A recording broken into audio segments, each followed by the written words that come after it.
Assalamualaikum warahmatullahi wabarakatuh.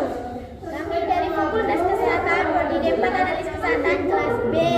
Saya sendiri Eka Putriani Bismillah dengan NIM 224001953 dan teman saya Bismillah Rizka dengan NIM 22419 dan saya Findra Eka Safitri dengan NIM 22419 Dan saya Anissa Amaran Putri dengan NIM 2241961. Satu saran dari saya, setiap kita melakukan uji atau analisis di laboratorium, jangan lupa untuk alat-alatnya seperti sarung tangan, masker, jas lab, sandal lab.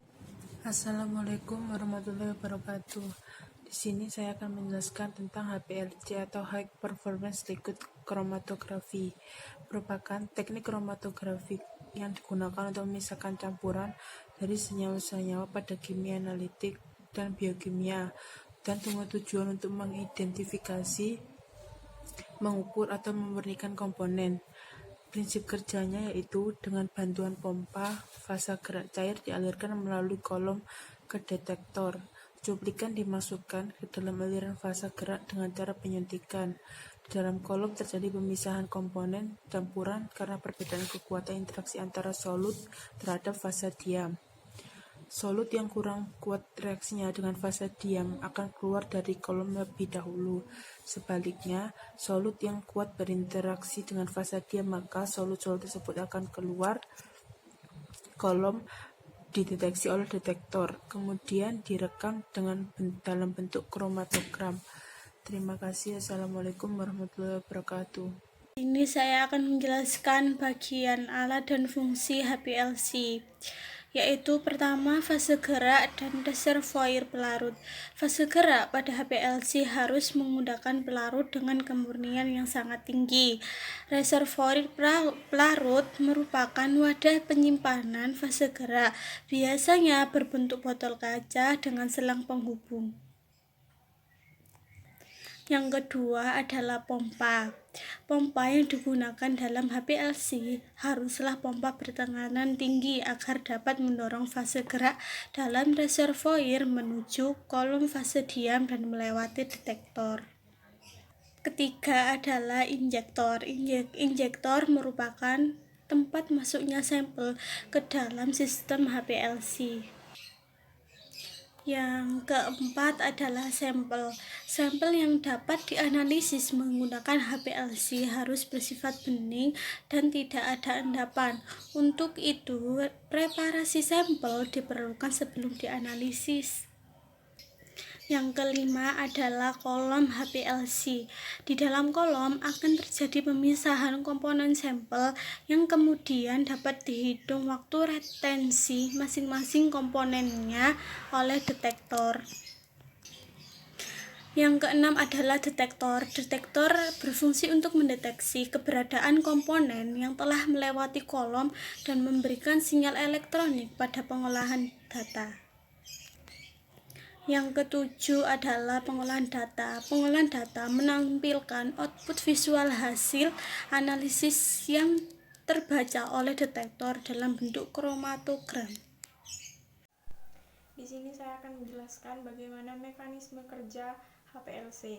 Yang pertama, solvent akan diambil melalui pompa yang kemudian masuk ke dalam katup injeksi dan masuk ke dalam kolom bersamaan dengan sampelnya. Setelahnya akan terjadi proses pemisahan. Hasil pemisahannya akan terdeteksi oleh detektor dan ditunjukkan oleh recorder. Recorder akan menunjukkan kromatogram zat-zat yang dipisahkan dari sampelnya. Di sini saya akan menjelaskan cara penggunaan HPLC.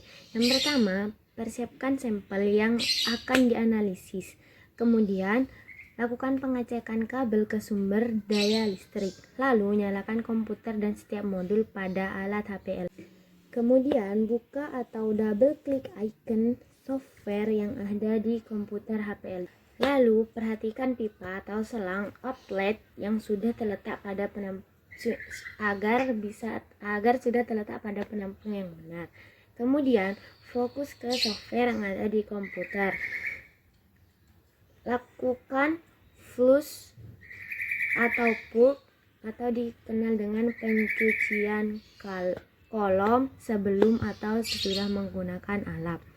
Pastikan membuka katup tekanan sebelum melakukan pembersihan kolom. Kemudian, larutan yang digunakan untuk fase gerak harus dipastikan agar jumlahnya cukup. Biasanya larutan yang digunakan seperti asetonitril, metanol, atau aquabida. Lalu lakukan setting metode pada software HPLC. Kemudian operasikan instrumen untuk mendapatkan baseline yang stabil. Lalu pastikan tidak terdapat gelembung pada cairan fase. Kemudian setelah baseline didapat, bisa mulai memasukkan sampel dengan cara manual atau injeksi manual atau auto sampler. Kemudian detektor akan menangkap data dari sampel dan menampilkannya di software.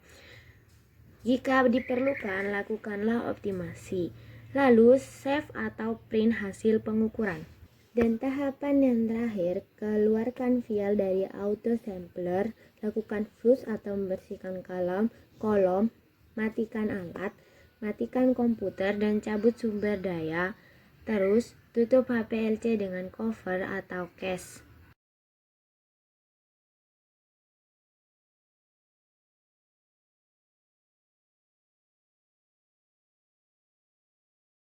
Sekian penjelasan dari kami. Wassalamualaikum warahmatullahi wabarakatuh.